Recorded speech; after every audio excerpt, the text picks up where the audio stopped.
To acquire an Axis Atlas credit card, you need to follow these steps. Research. Start by researching the Axis Atlas credit card options available.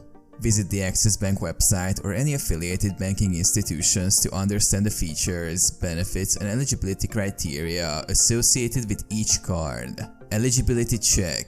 Once you've chosen a card, check if you meet the eligibility criteria. This usually includes factors like age, income, employment status, and credit score. Ensure you fulfill these requirements before proceeding.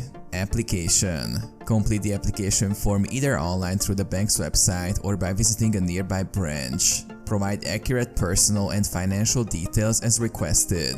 Document submission. Prepare the necessary documents such as identity proof, address proof, income proof, and any other documents specified by the bank. Submit these along with your application. Verification. The bank will verify the information provided in your application and documents. This may involve contacting you for further clarification or verification. Approval. If your application meets all the requirements and passes the verification process, you will receive approval for your Axis Atlas credit card.